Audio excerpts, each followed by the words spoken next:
Hi, Mohsen here from Follow Your Calling, and today is our 49th story of this series.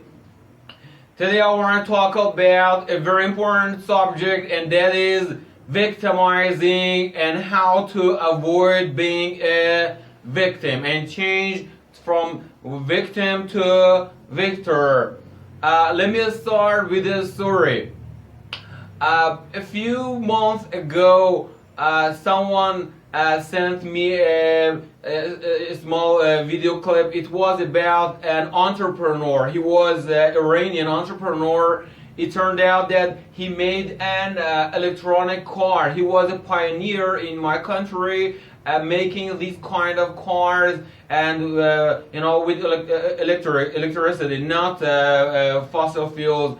And he worked hard and tried for years and years and years, but finally he faced on the process of his work, he faced rejections and rejections. And this is simple. It's part of the way we have to understand as an entrepreneur. But what he did was very surprised to me. That he finally, because nobody accepted his project, his idea, he pushed his car into the river, and they said, "That's right. I don't want to work again further for this project." And here is bad, just like babies. I don't want to criticize that person. I just want to say it's all people's. Most people's behavior, just like baby, they are stubborn. Yeah, I don't want this toy. Yeah, okay, yeah. Oh my God. And then he pushed his car into the river and said, "Yeah, I don't want to work." So most people say, "Yeah, that's here in this country, nobody can start a business, and that is bad and that's good." I said, no. Why don't you look at this from another prospect, from a world-class entrepreneur? If you love something, if you are passionate about something, an idea, you never quit. It's part of your heart. That car is his baby. It seems that if you are an entrepreneur, if you follow your calling, if you want to be a singer, if you want to be a cook, if you want to be a writer, the paper, that work is just like your baby. How could you push your baby into the river? How could you separate yourself from your baby, your child? So I thought that man wasn't a real entrepreneur. A real entrepreneur works again and again and again and again and over, rejection after rejection, rejection after rejection, and he says, "All right, if nobody accepts my car, I drive my car by myself." There are thousands and thousands and thousands of ways. Everybody experience all those obstacles and rejections. But we have to understand, yeah, this is my idea. I have to work it, not just like babies push my car. Oh my God, nobody helps me, I cry. That's not an entrepreneur. This is very important. So you have to believe. If you believe, you work it hard and hard all your life, and finally a miracle happens, and then you are successful. So what's different between a simple entrepreneur and a world-class entrepreneur? When I interviewed a lot of entrepreneurs. The wannabe entrepreneurs are people, they start, and then when they fail, they go home. And because they don't want it very bad. If it was easy, everybody now was a billionaire and millionaire and had his idea, executed his ideas. No. What is different from the world-class entrepreneurs? For example, if you study Jack Ma, Elon Musk, Jean-Paul Dejoury, all those great people, they overcome problems, and I studied about Elon Musk. He failed a lot, and he risked his life, his money, his everything, and now he has a lot of companies. He's a super billionaire. So if you are passionate about your belief, if you believe in yourself, You don't need to reject. But it's just like me, for example. I said, yeah, nobody watches my videos. Nobody here. Some people told me, yeah, why do you shoot videos in English? Because I said I want to think globally, internationally. India, Japan, America, Iran, Afghanistan. All people listen to my ideas, and maybe it can help them. But maybe some people criticize me, yeah, why don't you shoot these videos in Persian? Nobody, I said, this is my idea. I don't want to say, yeah, because nobody watches these videos, so I could and go and start to work as a bricklayer. That I don't know.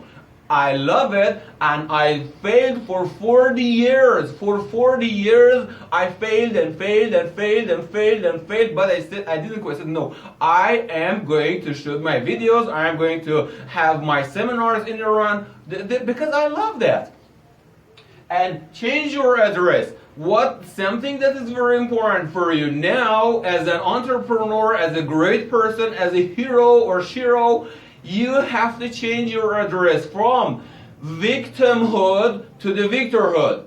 When I look back in my life, all my life I was surrounded by victim people. They are all victims, professional victims from my family, my neighbors, my friends. I had a lot of people. I thought at that time, oh my God, he is professor of university, he's engineer, he's rich, and they are right, whatever they say. But after I changed myself, I understood that all those people were struggling in their ignorance. And now that's very interesting. Those days they were my idols. Oh yeah, he's doctor, but they lived in their ignorance. Don't let them fool you. Say, he is rich, or she's an entrepreneur, or she has this, and then so they know everything. No. Now most of them every day come to me and they say, yeah, I have a problem with my relationship. What should I do? Oh my God! 10 years ago you were my idol. I thought, well, your life is perfect. So please, that is very important. When you see the people around you are victimizing. Victimizing. What are the signs of people who are victimizing themselves? All of the time they complain. The weather is bad, the government is bad, my country is bad, the city is bad, my neighbor's dog is bad, my cat is bad, drivers are bad, and they complain all of the time, most of the time, about their relationship, about their children, about the government, about everything. They are professional victims and victimizing most of the time. And for 40 years, I said, oh God, why I cannot reach to something? Because when after 5 years, again, I was in the same place. After 10 years, again, I was in the same place. And something, oh God, Lopla, kiss me out. You help me get out of this mess. What's wrong with me? And I found out, I understood that a missing loop, something that I missed in my life was that I live in the neighborhood that all people were victims, professional victims. And I didn't know. I thought this is life. I changed my address. I changed my neighborhood from victim people to victor people. Now, I have a lot of people all around the world. They are victors. They encourage me, yeah, you shoot your videos. Very good. Amazing video. You can do it. You can do your seminars. You can do this. And everything changed. Change your friends. Change your name. Change the people. Because if you don't change this situations, in 5 years you are still in the place that now you are now, and nothing changed. You close your eyes, 30, 35, nothing happens. 40, nothing happens, and then you get tired. Please do something and change your address from victimhood to the victorhood, because you have greatness in you. You have the every essence of greatness, but you don't know where is it and how to find it. That's it. change from neighborhood, change from victimhood to the victorhood, and quit every people that are complaining. If they say the weather is bad, say goodbye. Okay, no worry. Yeah, the weather is fine. The country is good. Everything is fine. We live in the best part of the history. Now we have cell phones, computers, entrepreneurs. You can travel by airplane all around the world. CK, I think his name, stand-up comedy. We live in a best part of the history, but most people are just learn to just victim and bring excuse. Yeah, this is bad and that is bad. This is not the way of approaching the life. Please think about that, and you first be a victor and find the victor people and hang out with them. Thank you very much. Goodbye and joy to you.